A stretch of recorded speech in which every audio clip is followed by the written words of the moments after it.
माता पार्वती और भगवान शिव दोनों जो अमरनाथ की गुफा में गए थे, क्यों गए थे? सत्संग करने की जल चढ़ाने? सत्संग करने गए थे, अमर कथा सुनने। वो अमर कथा क्या है? ये सत्संग की जो कथा हो रही है यही अमृत की कथा है। ये सत्संग की जो कथा है यही अमर कथा है। यही भगवान शिव माता पार्वती को सुनाने गए।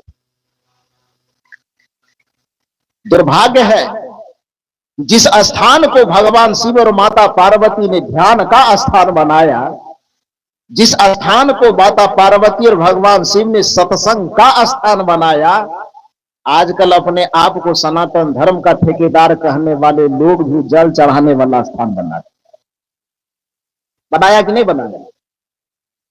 ध्यान वाला स्थान नहीं रहने दिया गया, उसको वो सत्संग वाला स्थान नहीं रहने दिया गया। और कहने में सुनने में आपको ये गर्व की अनुभूति होगी कि भगवान शिव और माता पार्वती के बीच में जो आध्यात्मिक अमर कथा हुई, आध्यात्मिक सत्संग की कथा हुई, जैसे भगवान कृष्ण और अर्जुन के बीच में जो आध्यात्मिक कथा हुई, उस ज्ञान ग्रंथ को श्रीमद् भागवत गीता कहा जाता है। और जब माता पार्वती और भगवान शिव के बीच में ये सत्संग की अमर कथा हुई, उसको गुरु गीता कहा जाता है, जो हमारी भारतीय संस्कृति में है। लेकिन उसको पढ़ने नहीं देगा आपको।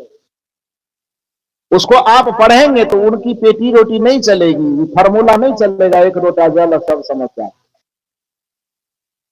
फार्मूला उसका गायब हो जाए।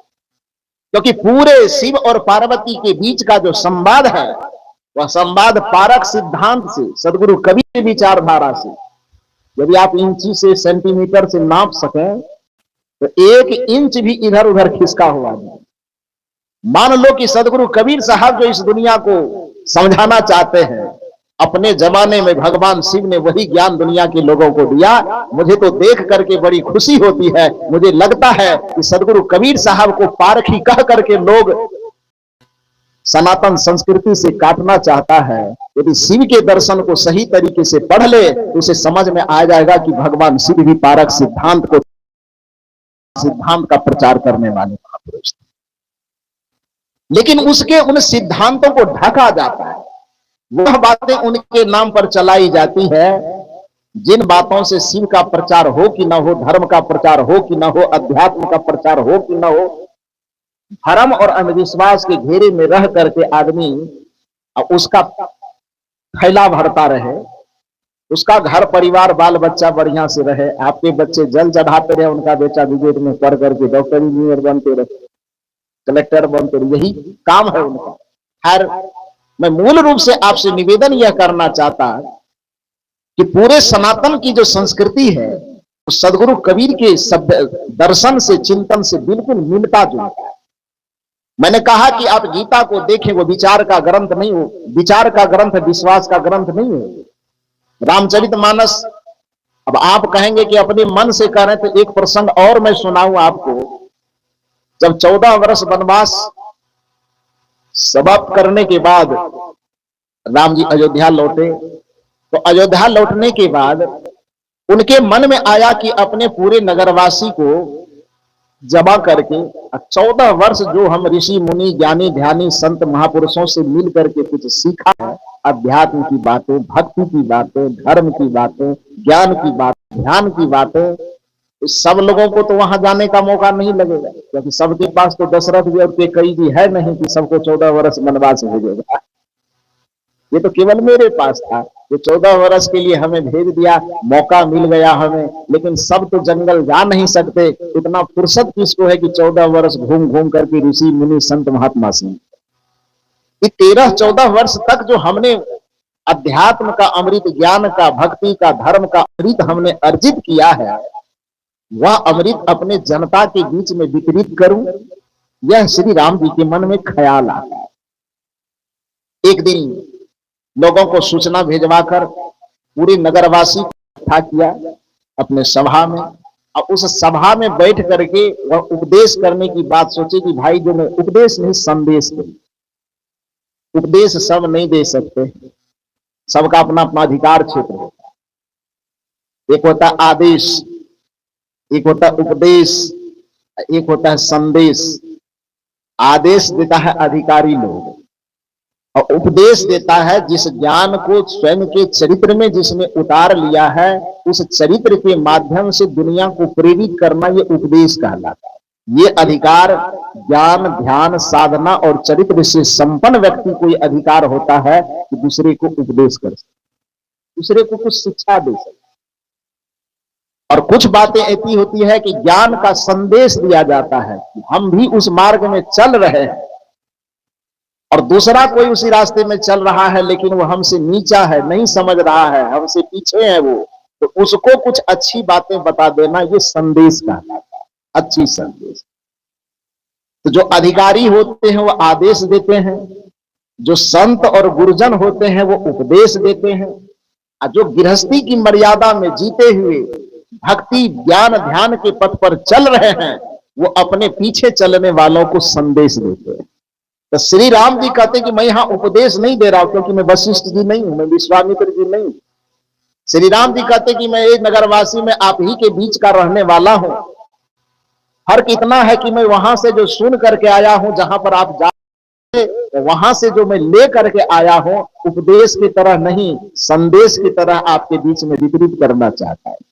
और सबको इकट्ठा किए, इकट्ठा करने के बाद लोग जब बैठे तो श्री राम जी कहते हैं कि मैं प्रवचन करूंगा, जो सुन करके आया हूं प्रसाद रूप में वही आपको दूंगा, लेकिन ध्यान रहे, कथा कहने से, सत्संग कहने से पूर्व भूमिका में श्री राम जी कहते, तो जो कथा सुनते होंगे, बड़े भाग्य मानो सन पावा, सुर दुर्लभ सदग्रंथ ही गावा, तो ये कथा जो वहां से स्टार्ट करते हैं, तो कथा आरंभ करने से पहले जो भूमिका में श्री राम जी कहते हैं कि कथा आरंभ करने से पहले हे नगरवासियों, एक निवेदन मैं कर देता हूं, निवेदन सुनिए। सदगुरु कबीर के विचार तरफ राम जी मुड़ रहे हैं, और राम जी कहते क्या है, वो कहते हैं कि हे नगरवासियों, मैं आपके बीच में जो आंख मूंद करके विश्वास मत करना, का ठेकेदार कहने वाले लोगों को,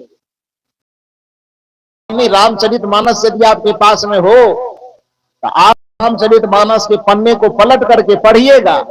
जिस जगह पर बड़े भाग उत्तरकांड में बड़े भाग मानुष तन पावा का उपदेश दिया गया है, उस उपदेश के पहले उपदेश देने की भूमिका में श्री राम जी ने अपने मुख से जनता को क्या निवेदन किया है, वो कबीर साहब के सूत्र से उस सूत्र का मिलान होता है कि नहीं होता है, पारख विचार से मिलान होता है कि नहीं होता है, इस पर जरा सा विचार कीजिएगा। और श्री राम जी कहते क्या है कि जो बात मेरे मुख से निकलेगी, आपके कान तक पहुंचेगी, उस पर विश्वास मत करना, विचार करो।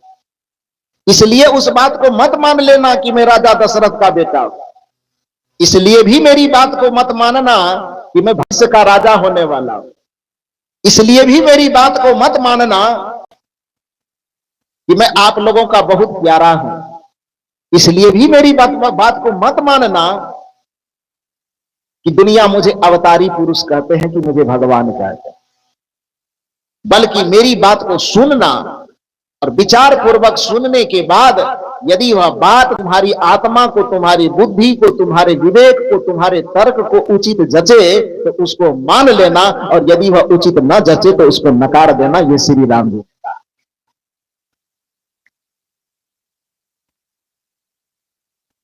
इसको आप चौपाई में यदि सुनना चाहते हैं तो चौपाई में सुन लीजिए।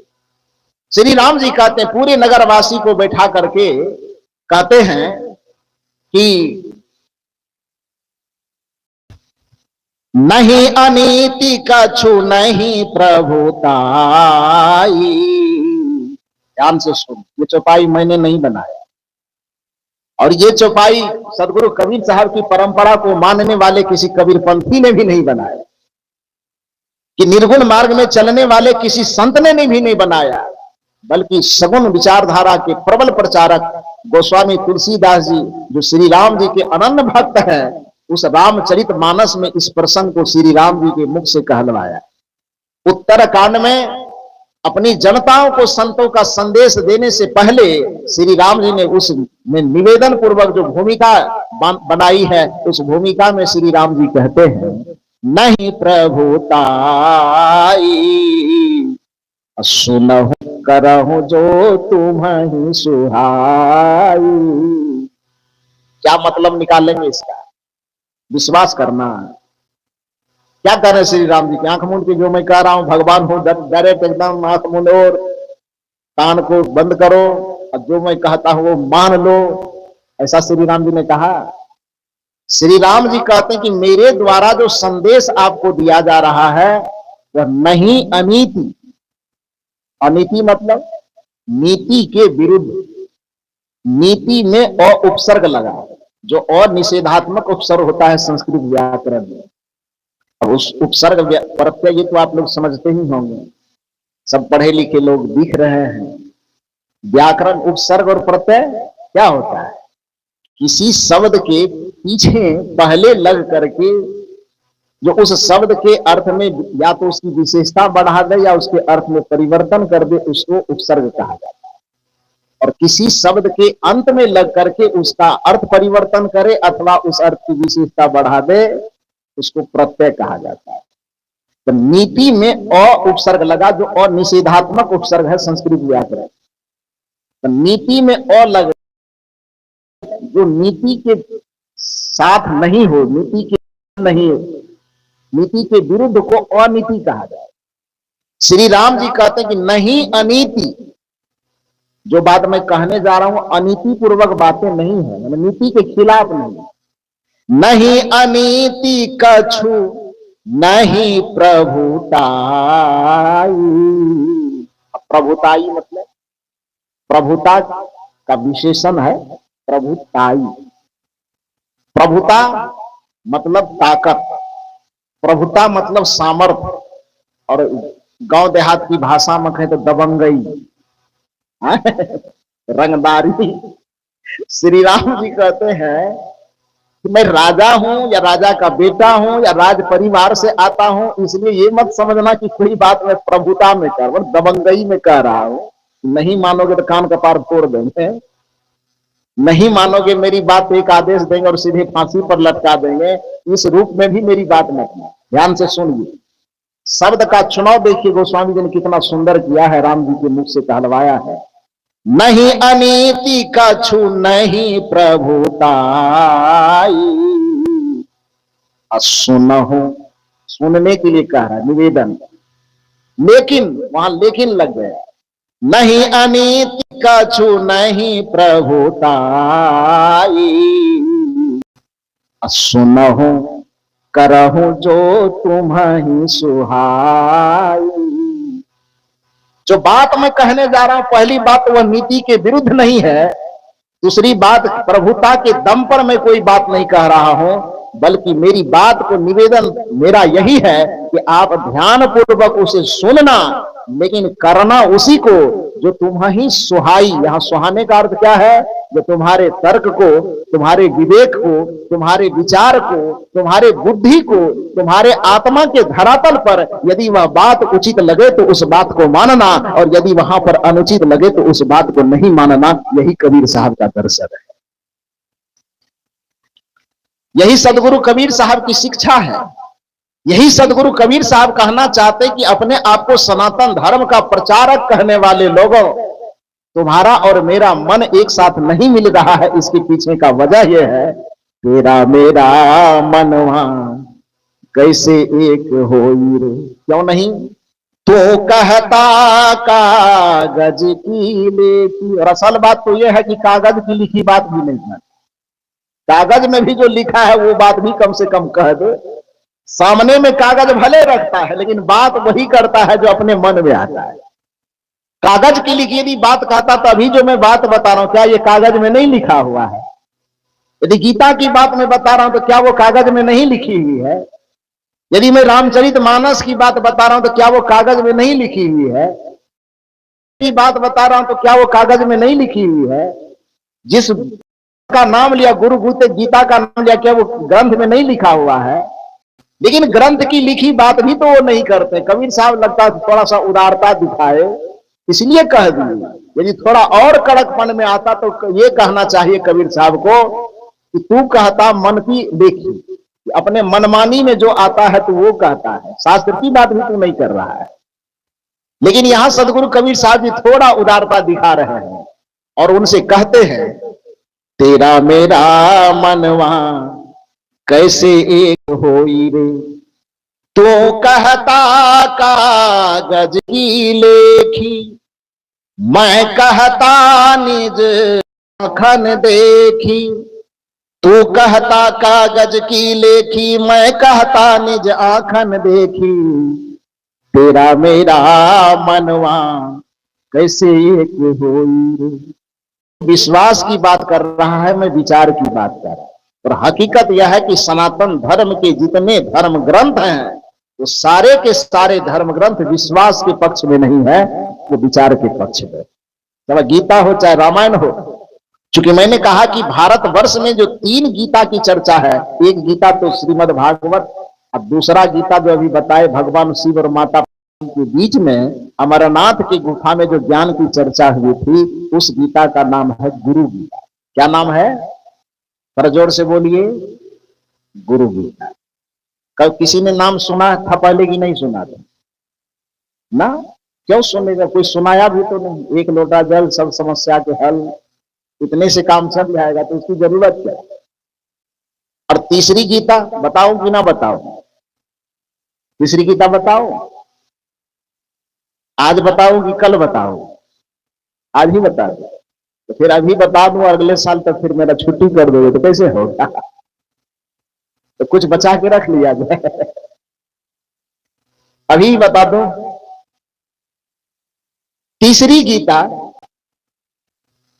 वह मेरे स्थान से, जहां से मैं आया हूं, बिहार के भागलपुर जिले में कहलगांव, तो बार बार चर्चा कर रहा है। अभी हमारे संतगण चर्चा कर रहे हैं, संचालक महोदय बार बार उस जगह का नाम ले रहे हैं।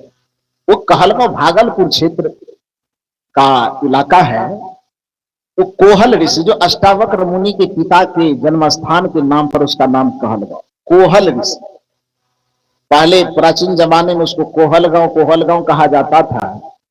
बाद में जब अंग्रेज आए तो उन्होंने उसको, चूंकि मार्क से बोलते थे बेचारे, तो उसको कोहलगांव नहीं कहा जा रहा था, तो कोलगांव कहा।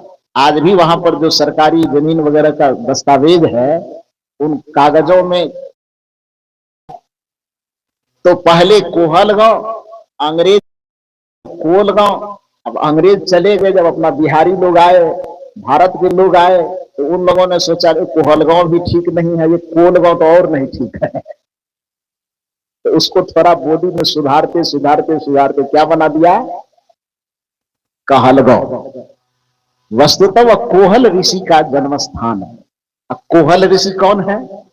अष्टावक्र मुनि के पिता। और अष्टावक्र मुनि के हैं, इसको जानते होंगे आप लोग। अष्टावक्र मुनि राजा जनक के सदगुरु। गुरु तो उनके दूसरे लोग भी थे, कुल गुरु उनके सतानंद जी थे। यज्ञ में दीक्षा देने वाले गुरु याज्ञवल्क्य जी बने, लेकिन जो आध्यात्मिक गुरु उनके हैं, जो बोध देने वाले गुरु हैं, जो जन्म मरण के बंधन से मुक्ति देने वाले गुरु हैं, उस गुरु का नाम क्या है? अष्टावक्र मुनि। और वह अष्टावक्र मुनि, जिस जगह से मैं आपके बीच में आया हूं, उसी जगह से अष्टावक्र मुनि राजा जनक की सभा में जाते हैं, उसी कहलगांव की धरती से। और अष्टावक्र मुनि राजा जनक को बोध दे करके, ज्ञान दे करके भवसागर से पार कर देते। तो उस भवसागर से पार करने वाला जो ज्ञान राजा जनक को अष्टावक्र मुनि ने दिया था, तो विश्वास वाला ज्ञान दिया था कि विचार वाला ज्ञान दिया? अष्टावक्र मुनि गद्दी पर बैठे थे, राजा जनक नीचे बैठे थे शिष्य की तरह, और राजा जनक सवाल कर, ऐसा नहीं कि अष्टावक्र मुनि को ऐसे गुरु रूप में स्वीकार करें। अष्टावक्र मुनि गुरु रूप में बैठे हैं, और राजा जनक जी उनसे एक एक चीज पर सवाल करते, मन क्या है, माया क्या है, जड़ क्या है, चेतन क्या है, आत्मा क्या है, अनात्मा क्या है, प्रकृति क्या है, पुरुष क्या है, बंधन क्या है, मोक्ष क्या है, इस माया से पार कैसे जाया जाए, मन से पार कैसे जाया जाए, इत्यादि सारे प्रश्न करते हैं। उन सभी प्रश्नों का जवाब अष्टावक्र मुनि देते हैं। उसी सवाल और जवाब का जो संग्रह है, वह तीसरा गीता के रूप में है, जिसे हम लोग अष्टावक्र गीता के नाम से जानते हैं। बात समझ में आई? कितने गीता? 3 गीता। एक श्रीमद् भागवत गीता, जो श्री कृष्ण और अर्जुन के बीच का संवाद है, एक गुरु गीता जो भगवान शिव और माता पार्वती के बीच का संवाद है, और एक अष्टावक्र मुनि और राजा जनक के बीच का संवाद है, जिसे हम अष्टावक्र गीता के नाम से जानते हैं। तो जितने सारे ग्रंथ हैं सनातन धर्म में, चाहे शास्त्र कहलावे, भगवत गीता कहलावे, गुरु, उस सब तो संवादों का ग्रंथ है ना भाई। और संवाद विश्वास पर आधारित नहीं होता है, संवाद विचार पर आधारित है। तो फिर जिसको आप सनातन संस्कृति की, सनातन धर्म का वीर धर्म ग्रंथ कहते हैं आप, वो तो कबीर साहब के करीब है। वो आपके करीब कहां है? कबीर साहब विश्वासवादी नहीं, कबीर साहब विचारवादी है। इसलिए सदगुरु कबीर साहब के सिद्धांत को पारक सिद्धांत कहा। और एक बात ध्यान रखे, कुछ लोग पारक सिद्धांत नाम सुनकर के परम मुंह का टेढ़ा मेढ़ा करें, उन्हें लगता है ये पारखी लोग कहां से अपना नया सिद्धांत चले। वस्तुतः पारख कोई मत नहीं है, पारख कोई परंपरा नहीं है, पारख एक सिद्धांत है। और विज्ञान की भाषा में सिद्धांत किसे कहा जाता है? जो अंततः जाकर के सिद्ध हो चुका हो, जो अंततः जाकर के प्रमाणित हो चुका हो, उसके बाद दूसरे प्रमाण की आवश्यकता न पड़े, उसे विज्ञान की भाषा में सिद्धांत कहा जाता है। और पारख सिद्धांत है, पारख कोई मत नहीं, पारख कोई पंथ। तो पारख आत्मा का स्वभाव है कि केवल सत्संग में आकर के कोई भक्त, कोई साधक पारखी बनता, ऐसी बात नहीं है। वो आत्मा जहां होगी, चाहे आदमी में हो, चाहे चींटी में हो, चाहे कीड़े में हो, चाहे मकोड़े में हो, सब पारखी होगा। अपने आप को कोई मत वाला कहे, कोई पंथ वाला कहे, मत आपका अलग हो सकता है, पंथ आपका अलग हो सकता है, लेकिन ओरिजिनल में आप पारखी हैं, आपको पारखी होना पड़ेगा। आप कहे कैसे? ये पारखी यदि नहीं तो ये चिड़िया घोंसला में, वृक्ष पर घोंसला बना करके रह रहे। मान लीजिए सुबह हुई, सूर्योदय होने के बाद उसे भूख लगी, तो स्वाभाविक है सत्संग में उसको निमंत्रण तो दिए नहीं है कि आपके यहाँ 3 दिन गुजार करके खा ले। तो जब उसको भूख लगेगी, सूर्योदय होने के साथ अपने घोंसला से मिलेगी, जहां उसको उड़ने का, खाने का, भोजन करने का मन होगा, तो चिड़िया चली जाएगी। दिन भर घूमते फिरते इधर उधर 25 किलोमीटर जाएगी कि 50 किलोमीटर उत्तर की, पूरब की, पश्चिम, इसका कोई गारंटी है? कोई गारंटी। और शाम होते होते, रात के समय, संध्या होते होते वह चिड़िया लौट करके फिर आपके घर में चली जाएगी कि अपने घर आएगी? आए तो अपने घर जो आएगी, अपने साथ में कोई गूगल मैप तो ले नहीं गई है वो, है? तो पूरा पश्चिम उत्तर दक्षिण कहां चली गई, और वहां से लौट करके शाम सुबह गई, कहां कहां घूमी, इसकी कोई गारंटी नहीं। शाम में जो वह लौट करके अपने घर आएगी, तो गूगल मैप देख करके आएगी कि आपसे चौराहे पर खड़ा होकर के पूछेगी कि पूरब किधर है, पश्चिम किधर है? तो पूछेगी। वो लौट करके अपने घोंसले में आ जाए। उस चिड़िया को यह ज्ञान, ये रास्ते का ज्ञान, ये दिशा का ज्ञान, अपने ही घर का ज्ञान उस चिड़िया को कहां से मिली? छत्तीसगढ़ की यूनिवर्सिटी में गई थी पढ़ने के लिए कोई चिड़िया? नहीं गई थी। तो आखिर उसको यह ज्ञान कहां आया कि इसी वृक्ष के डाल पर मेरा घर है, और 2500 किलोमीटर दिन में, 50 किलोमीटर दिन में भ्रमण करने के बाद शाम को लौट करके अपने ही घोंसला में आएगी? चिड़िया को यह ज्ञान कहां से मिला? वस्तुतः उसको किसी यूनिवर्सिटी जाने की आवश्यकता नहीं पड़ी, क्योंकि उस चिड़िया के अंदर में आत्मा है, और आत्मा जहां पर होगी, इतना सा विवेक होगा कि हमारा कौन सा घर है, हमारा कौन सा ठिकाना है, हमें क्या खाना है, क्या नहीं खाना है। इसी को तो पारख ज्ञान कहा जाता है, इसी को परख सकता है। एक चिड़िया की बात छोड़िए, थोड़ा सा वो बड़ा हो गया, एक चींटी की बात कीजिए, जिसको धरती का सबसे छोटा प्राणी कहा जाता है। आदमी मुहावरा में भी प्रयोग करता है कि कोई आदमी यदि थोड़ा सा गुस्सा उस्सा चढ़ा देता, लड़ाई झगड़ा होता, तो देखेगा चींटी की तरह मसल डाले। कहता कि नहीं कहता है? ज्यादा बदमाशी का चींटी की तरह मसल दो, मतलब चींटी को सबसे सामान्य माना जाता है। साहित्य की भाषा में उस सामान्य प्राणी मान करके ही उसको चींटी।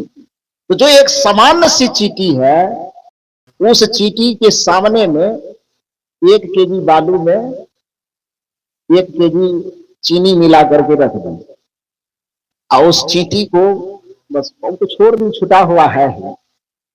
चींटी को स्वतंत्र रूप से वहां पर जाने दीजिए। आपसे सवाल यह है कि वह चींटी उस चीनी के साथ साथ बालू को भी खा जाएगी?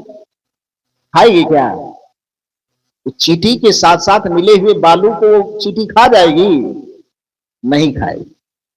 अथवा क्या वह चींटी बालू में मिले होने के कारण उस चीनी को भी छोड़ देगी? तो क्या करेगा? चीनी चुन करके खा जाएगी और बालू को छोड़ देगी। आप यह बताइए कि अज्ञान की चीनी ही खाने योग्य चीज है, बालू खाने योग्य चीज नहीं है। चींटी को यह ज्ञान कौन सी यूनिवर्सिटी में जाकर के मिला? छत्तीसगढ़ की यूनिवर्सिटी में कि बिहार की यूनिवर्सिटी में? कहां मिला? क्या वो सत्संग सुन करके ये ज्ञान हासिल किया है? नहीं, बल्कि उस चींटी के अंदर भी आत्मा पहले से मौजूद है, और आत्मा जहां होगा उस आत्मा में इतनी सी परख की शक्ति होगी कि बालू छोड़ने योग्य चीज है और चीनी खाने योग्य चीज है। इसी परख की शक्ति को तो अध्यात्म की भाषा में पारक सिद्धांत कहा जाता है। और यही कबीर साहब समझाना चाहते हैं कि आत्मा जहां है वह पारक स्वरूप है, आत्मा जहां है वह ज्ञान स्वरूप है, आत्मा जहां है वह चैतन्य स्वरूप है। अहम शुद्ध चैतन्य ज्ञान स्वरूपम अजरहम अमरहम अखंडम अनुपम। यह आत्मा जहां भी होगी वह अजर स्वरूप होगी, आत्मा जहां होगी वह अमर स्वरूप होगी, आत्मा जहां होगी वह चैतन्य स्वरूप होगी, आत्मा जहां होगी वह ज्ञान स्वरूप होगी, आत्मा जहां होगी वह पारक स्वरूप होगी। यही सदगुरु कबीर साहब समझाना चाहते हैं। इसलिए भी कोई पारक सिद्धांत कहे और कुछ कहे तो मुंह नहीं लटकाना चाहिए। पारखी वाला लोग है, हम लोग दूसरा वाला नहीं। आत्मा जहां है वो सब पारखी है, चाहे और किसी मत में हो, चाहे और किसी पंथ में हो, निर्गुण में हो कि सगुण में हो। या कबीर साहब की परंपरा में ही बहुत सारी परंपरा है। लोग 12 गिनाते हैं, तो 12.5 कहते हैं, पता नहीं आधा कहां से ले। तो जितने भी हैं आप जहां है वहां ठीक है, लेकिन मूल बात यह समझिए कि पारक नाम सुन करके आपकी भौहें तननी नहीं चाहिए, आपका चेहरा दाएं बाएं टेढ़ा मेढ़ा नहीं होना चाहिए। पारक कोई परंपरा, पारक कोई मत, पारक कोई पंथ नहीं है, बल्कि पारक क्या है? एक सिद्धांत। पारक आत्मा का स्वभाव है। इसलिए सदगुरु कबीर साहब की जो बीजक है उसके अंत में पाठ फल में कहा गया है, साखी जो 10-12 साखियां है, उसी साखी में एक बात आती है कि बिन सत्संग ये पारख बिन परिचय नहीं, बिन सत्संग न जान, दुविधा तज भय रहे सोई संत सुजान। विवेक के पाठ पर कि जब तक आप अपने पारख स्वरूप को नहीं समझेंगे, जब तक अपने चैतन्य स्वरूप को नहीं समझेंगे, जब तक अपने विवेक स्वरूप को नहीं समझेंगे, तब तक आपको आत्मा का परिचय नहीं होगा, तब तक आपको बंधन और मोक्ष का परिचय नहीं होगा। बंधन को छोड़ करके तब तक आप मोक्ष में स्थित नहीं हो पाएंगे। इसलिए अपने आत्मा के स्वरूप को समझिए, पारख के स्वरूप को समझिए। अब भरम अंधविश्वास और आडंबर से बचते हुए सच्चे अध्यात्म, सच्चे ज्ञान और सच्चे ध्यान की शिक्षा जहां मिले, ऐसे सदगुरु के शरण में जाकर के अपने जीवन का कल्याण कर लीजिए, अपने जीवन का उद्धार कर लीजिए। और ऐसे सदगुरु, ऐसे संत सम्राट सदगुरु कबीर साहब है। कुछ लोग यह कहते हैं कि कबीर साहब सनातन के खिलाफ है ना। हम लोग अपने दृष्टि से जब उसका विवेचन करते हैं तो गुरुवर कबीर सनातन के खिलाफ नहीं, बल्कि सनातन के सबसे बड़े समर्थक हैं। साहित्य जगत में जब पढ़ते हैं तो साहित्य जगत में भी इस चीज का विवेचना होता है। खैर, आप लोग इस छत्तीसगढ़ प्रदेश में रहने वाले, खास करके इस धमतरी जिला में रहने वाले, मुझे सुनने को मिला था, बचपन से हम सुनते आते थे कि सदगुरु श्री अभिलाष साहब जी ने इस इलाके को बहुत सींचा, इस इलाके में बहुत, आप उनके द्वारा अभिसिंचित भक्त हैं। आप लोगों के बीच में आकर के, आप लोगों के चेहरे पर, आपके श्रद्धा भावना में, आपकी भक्ति भावना में, आपके सत्संग सुनने की इस मनोदशा में हमें सदगुरु श्री अभिलाष साहब जी का अनुशासन झलकता है। आप लोगों को मैं सादर प्रणाम करता हूं, बहुत बहुत साधुवाद देता हूं। आप लोग संत गुरुजनों की वाणी को इसी तरह रसपान करते रहिए, सुनते रहिए।